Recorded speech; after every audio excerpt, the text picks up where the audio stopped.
Imagine walking through the ruins of a house that burned to the ground. The roof is gone. The furniture is charred to black skeletons. The curtains have vanished into ash. The wallpaper has curled and blistered off the walls, and everything you owned has been reduced to a gray powder that lifts when you breathe. And then, in the middle of all that destruction, you find one thing untouched. Not a photograph, not a keepsake. A cheap print of a painting, the face of a crying child, still hanging there, still staring back at you, without a single mark of the flames that took everything else. This actually happened, not once, but again and again across Britain in the 1980s. And the strangest part of the story is not the fires. It's what people decided the crying child had done. Look at him.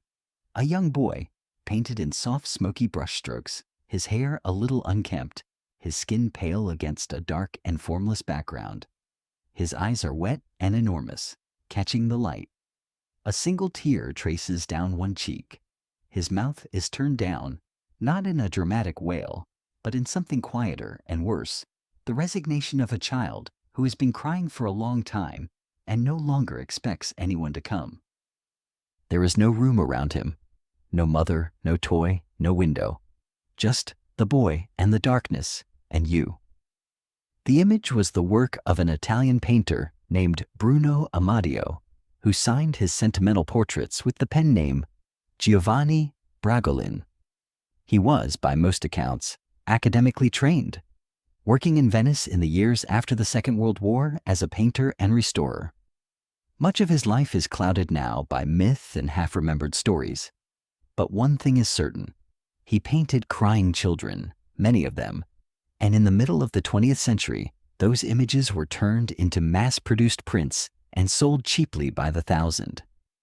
They ended up in ordinary living rooms across Europe and Britain, hanging above the fireplace in working families' homes. A crying child chosen as decoration. Hold on to that idea because we will have to come back to it.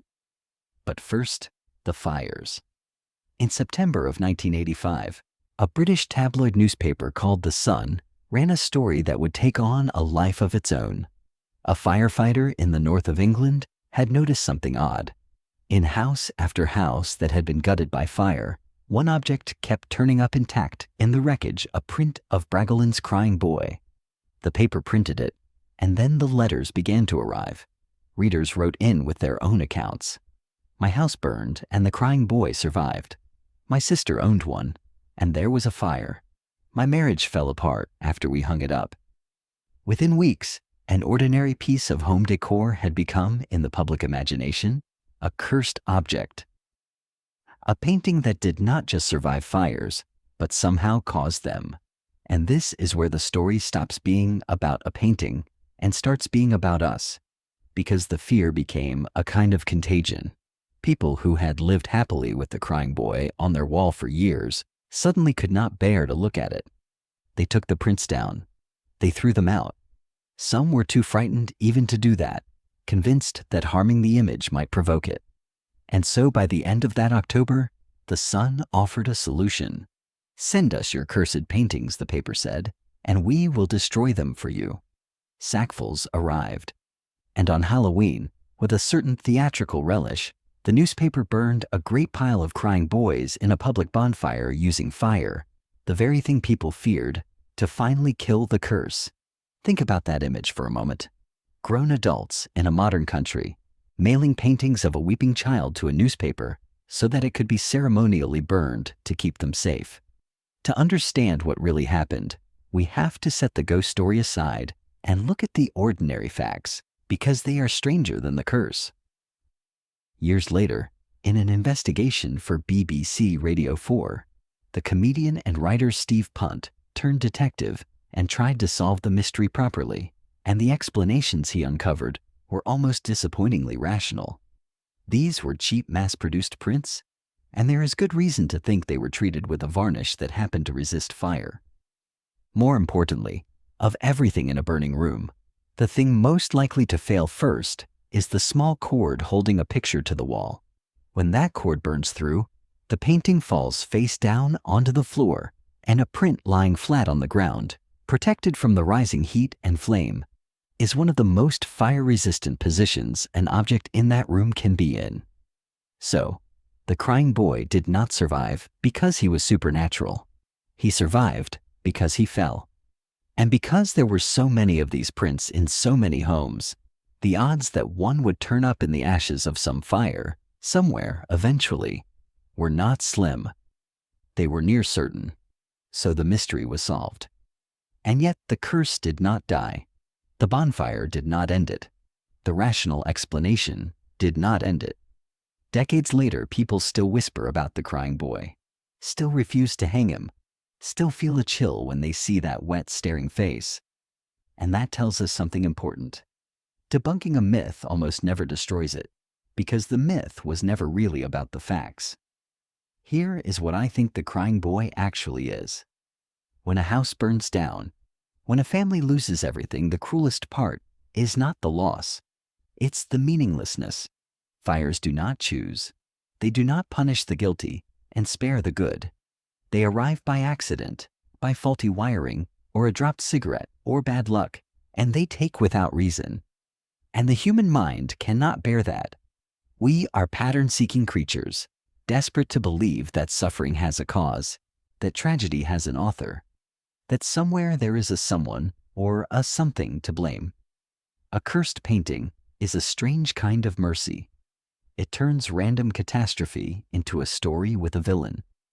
It is easier to believe that a weeping boy set your house on fire than to accept that the universe simply did not care whether your house stood or fell. And of all the images to carry that weight, it had to be a crying child. Because a crying child is the purest picture of undeserved suffering there is.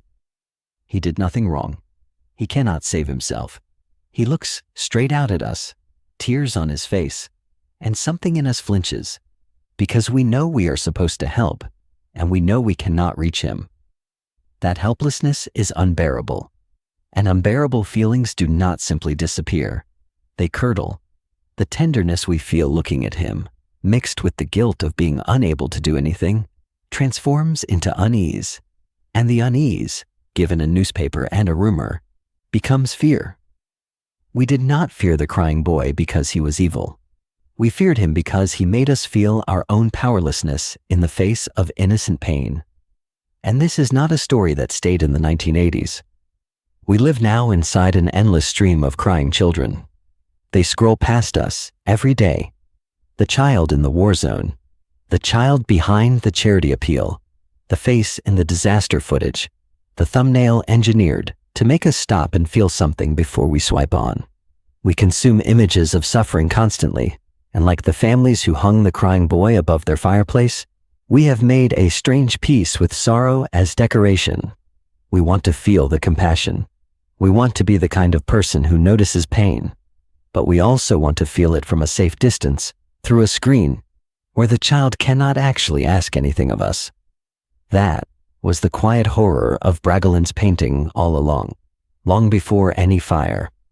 Someone took a child's grief, printed it 1,000 times, and sold it as something to hang on the wall. The real curse was never supernatural. It was the moment we learned to look at a suffering child and see an object. So the crying boy is still here, not as a ghost, not as proof of anything that burns houses in the night, but as a mirror. He survived the fires because of varnish and gravity and simple chance, and he survived the debunking, survived the bonfire, survived all these years for a stranger reason. He survived because we still do not know what to do with innocent suffering when it looks directly at us. We can explain the fires. We have never been able to explain why we cannot hold his gaze. He is still on that wall somewhere tonight, in some house you will never visit, staring out into a dark room. And the only real question the painting has ever asked is not whether he is cursed. It's whether, when innocence is crying right in front of you, you look, or whether you finally turn away.